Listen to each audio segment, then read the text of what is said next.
Hello दोस्तों, स्वागत है आपका हमारे चैनल ओम साइंस फ्यूचर पॉइंट पर। आज हम आप लोगों के लिए कुछ अन्य मात्रक लेकर आए हैं। ये अन्य मात्रक बहुत ही इंपॉर्टेंट होते हैं और आपके पेपर में जो है इनके क्वेश्चन डायरेक्टली पूछते हैं। जैसे हमने यहाँ पर लिखा है लंबाई व दूरी का मात्रक, इसी तरह से क्षेत्रफल का मात्रक और बहुत सारे मात्रक होते हैं। तो अभी हम आपको पूरा बताने वाले हैं, तो हमारे साथ लास्ट तक बने रहिए। तो चलिए आते हैं हम यहाँ पर लंबाई व दूरी के मात्रक पर। तो लंबाई या दूरी का यहाँ पर एक मात्रक हमने लिखा है, पहला वाला प्रकाश वर्ष। दोस्तों ये प्रकाश वर्ष है, ज्यादातर लोग देखेंगे तो क्या है, वर्ष देख करके इसको समय का मात्रक बता देंगे, लेकिन प्रकाश वर्ष क्या है, एक दूरी का मात्रक होता है और मीटर में इसका जो मान होता है ये होता है 9.46 इंटू 10⁻15 मीटर। 9.46 गुणे 10⁻15 मीटर होता है। ये प्रकाश वर्ष जनरली खगोलीय दूरियों को मापने में उपयोग किया जाता है। कहां पर?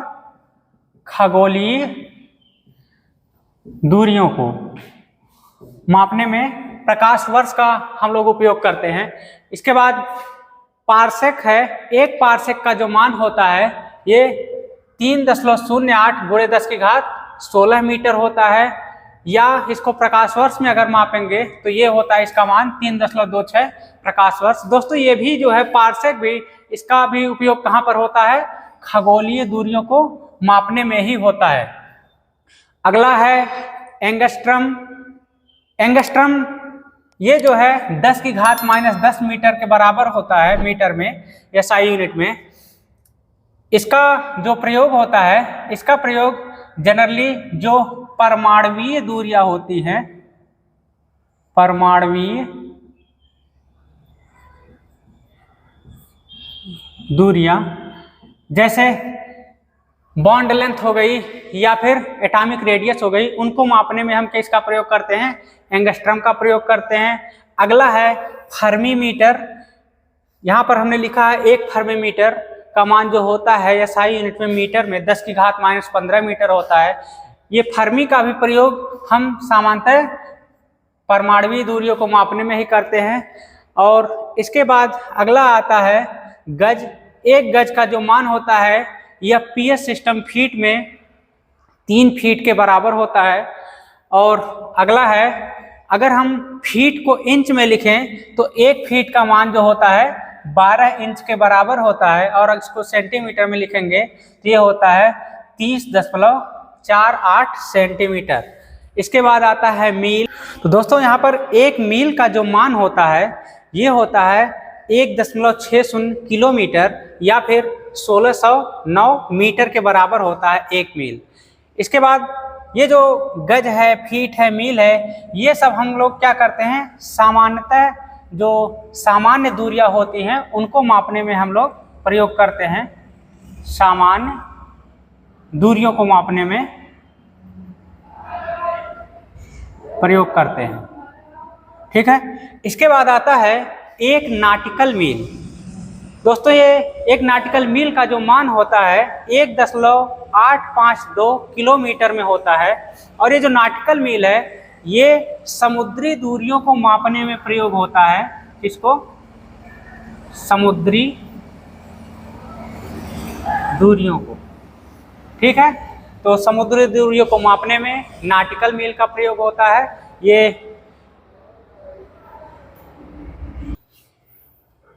तो दोस्तों इसके बाद अगला जो हमारा ये है मात्रक, क्षेत्रफल के मात्रक आते हैं। तो क्षेत्रफल का जो यहाँ पर पहला मात्रक लिखा है एक एयर है। एक एयर में अगर हम इसको वर्ग मीटर में परिवर्तन करें तो एक एयर जो होता है 100 वर्ग मीटर के बराबर होता है। इसके बाद अगला है एक हेक्टेयर। हेक्टेयर में कितना होता है? 10,000 वर्ग मीटर, या अगर इसको एकड़ में बात करें तो एकड़ में इसका मान होता है 2.471 एकड़।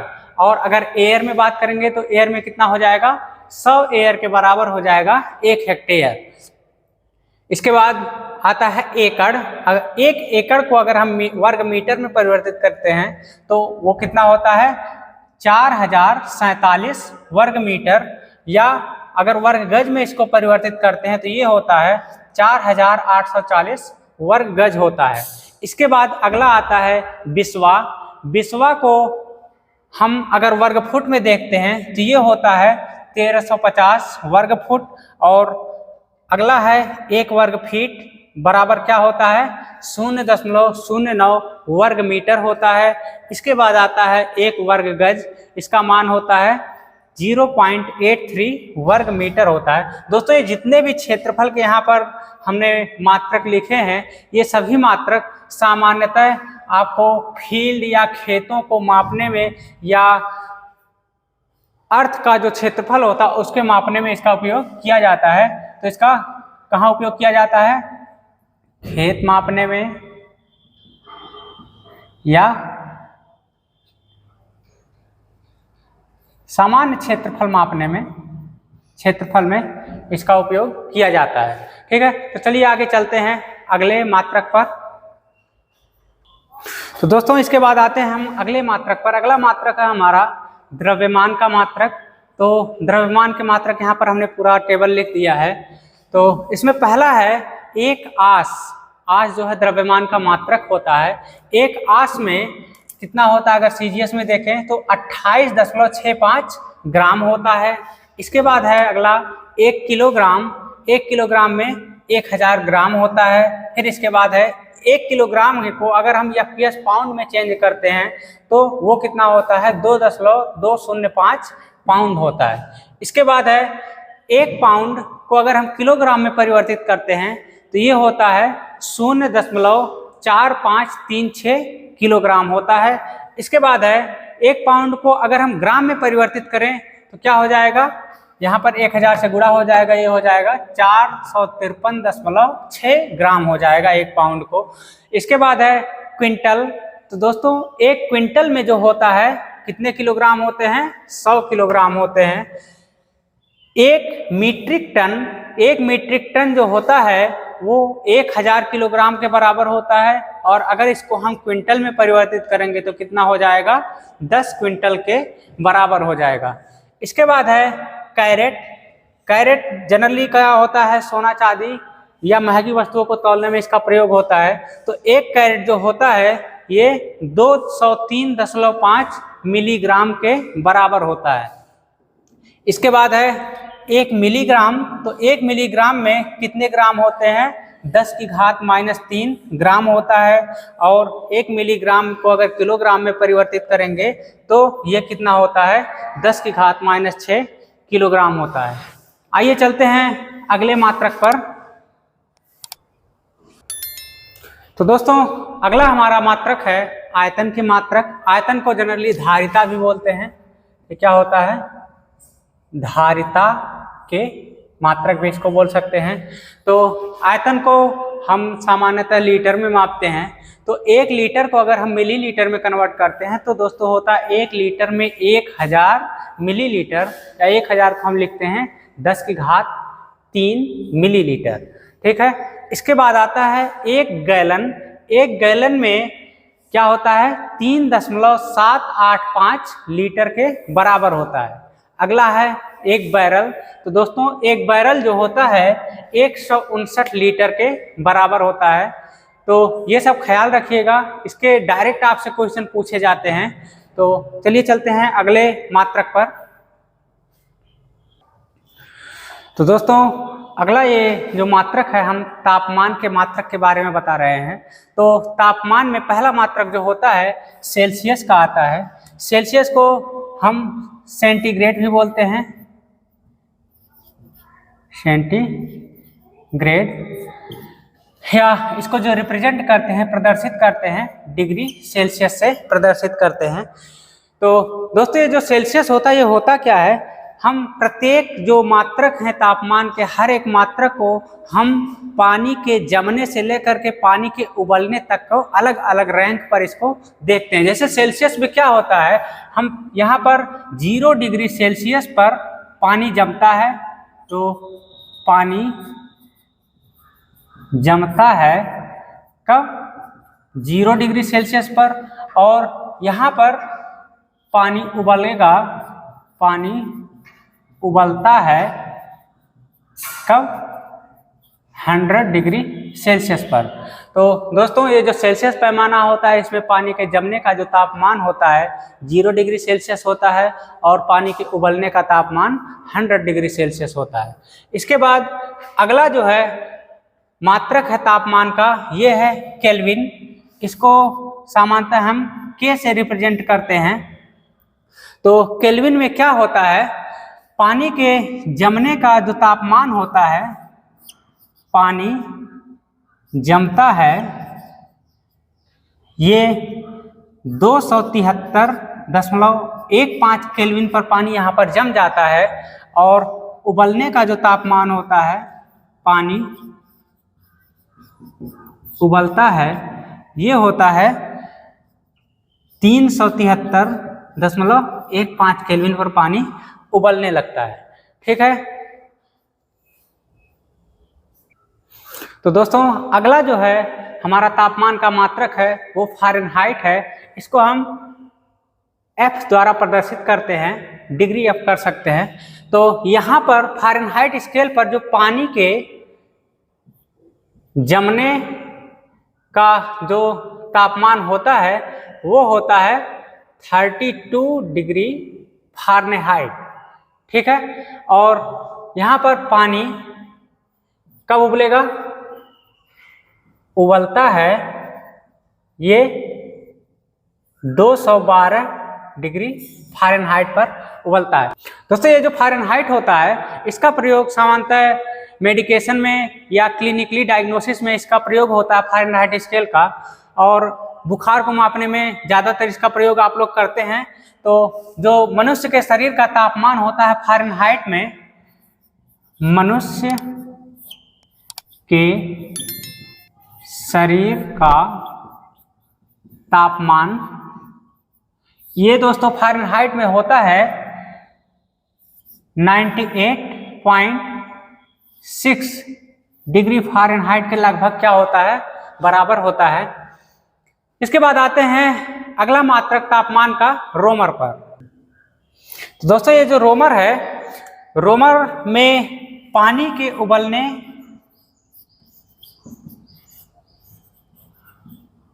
उबलने का तापमान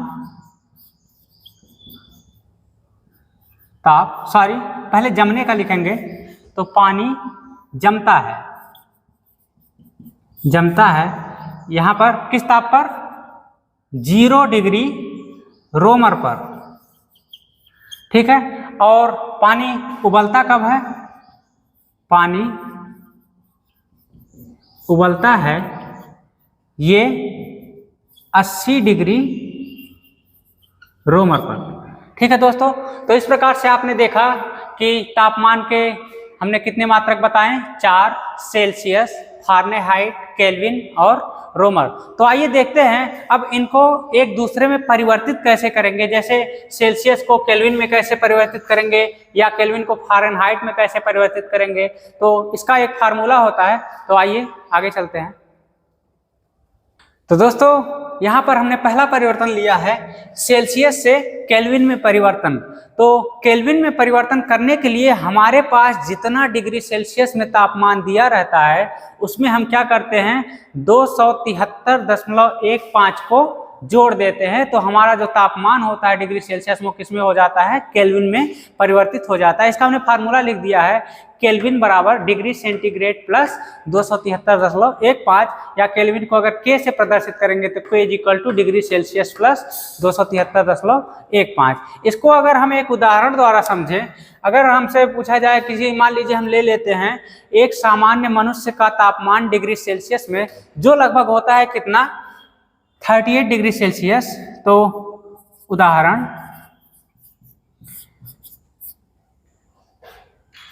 एक सामान्य मनुष्य का तापमान डिग्री सेल्सियस में कितना होता है, लगभग होता है 38 डिग्री सेल्सियस है। तो यह केल्विन में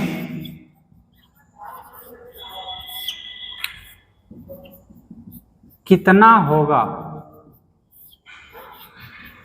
तो दोस्तों हमने बताया है कि डिग्री सेल्सियस को केल्विन में परिवर्तन करने के लिए हम क्या करेंगे, बस जो डिग्री सेल्सियस दिया है इसमें 273.15 को जोड़ देना है। तो आइए जोड़ते हैं, तो क्या हो जाएगा,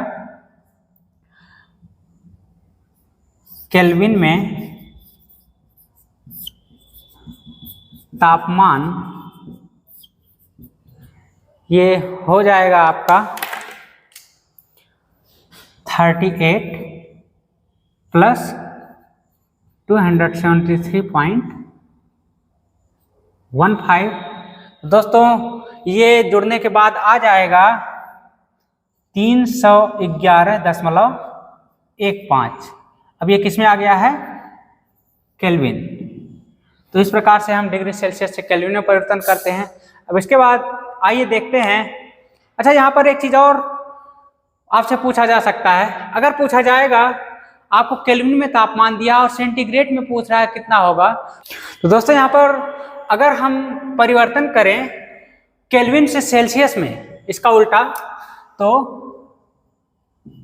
केल्विन से सेल्सियस में परिवर्तन, तो इसके लिए हम क्या करेंगे, बस यहाँ पर पक्षांतर कर दीजिए, सेंटीग्रेड इसी साइड रहने दीजिए, 273 को दूसरी साइड लेते जाइए, तो हो जाएगा degree centigrade is equal to kelvin minus 273.15। मतलब ये है कि अगर हम केल्विन के तापमान से 273.15 घटा देंगे तो हमारा जो तापमान होगा किस में मिल जाएगा, डिग्री सेल्सियस में मिल जाएगा। तो चलिए आगे चलते हैं अगले तापमान परिवर्तन की। तो दोस्तों अगला है हमारा फ़ारेनहाइट से सेल्सियस में कैसे परिवर्तित करेंगे। तो दोस्तों इसका एक सूत्र होता है, वो ये होता है degree Celsius by 100 is equal to Fahrenheit minus 32/180। ये एक फार्मूला होता है। इस फार्मूले पर अगर हम डिग्री फ़ारेनहाइट को रखेंगे तो हमारा फ़ारेनहाइट किस में परिवर्तित हो जाएगा, सेंटीग्रेड में परिवर्तित हो जाएगा। अगर इसको थोड़ा सा हम सॉल्व कर लें तो यहाँ पर क्या हो जाएगा, 0 0 काट दीजिए, ये हो जाएगा 5, ये हो जाएगा 9। इसको जनरली आप सॉल्व करके भी याद कर सकते हैं, C/5 is equal to F minus 32/9। तो इस फार्मूले का आप आसानी से प्रयोग करके डिग्री सेंटीग्रेड को फ़ारेनहाइट में परिवर्तित कर सकते हैं। तो दोस्तों ये जो तापमान के हमने अभी आपको चारों मात्रक बताए थे, चारों पैमाने बताए थे, उन चारों पैमानों का आपस में एक संबंध होता है। इस संबंध की सहायता से आप किसी भी एक मात्रक पैमाने से दूसरे मात्रक पैमाने में आसानी से कन्वर्ट कर सकते हैं, परिवर्तन कर सकते हैं।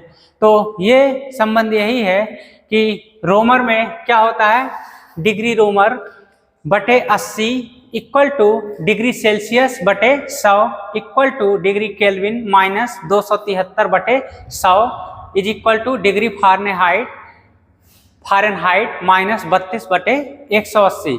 दोस्तों इस फार्मूले का प्रयोग करके आप किसी भी ताप को एक से दूसरे में आसानी से परिवर्तित कर सकते हैं। जैसे अगर आपको डिग्री सेल्सियस में दिया है और उसको रोमर में कन्वर्ट करना है तो बस आप इतना पार्ट ले लीजिए और उससे आसानी से सॉल्व कर लीजिए। ऐसे ही अगर आपको केल्विन में दिया है, डिग्री सेल्सियस में परिवर्तन करना है, तो बस आप ये बीच वाला पार्ट ले लीजिए और उसको आसानी से सॉल्व कर लेंगे। इसी प्रकार से केल्विन से फ़ारेनहाइट में परिवर्तन करना है या फ़ारेनहाइट से केल्विन में परिवर्तन करना है तो इसके लिए क्या करेंगे, बस इन दो पार्ट्स को ले लेंगे, उसमें वैल्यू रख के आप आसानी से सॉल्व कर सकते हैं। तो दोस्तों इसको समझने के लिए हम क्या करते हैं, एक सिंपल सा उदाहरण ले लेते हैं। जैसे मान लीजिए अगर हमें तापमान दिया है, उदाहरण अगर हमें तापमान, हम शुरुआत में रोमर में ही ले लेते हैं, तापमान दिया है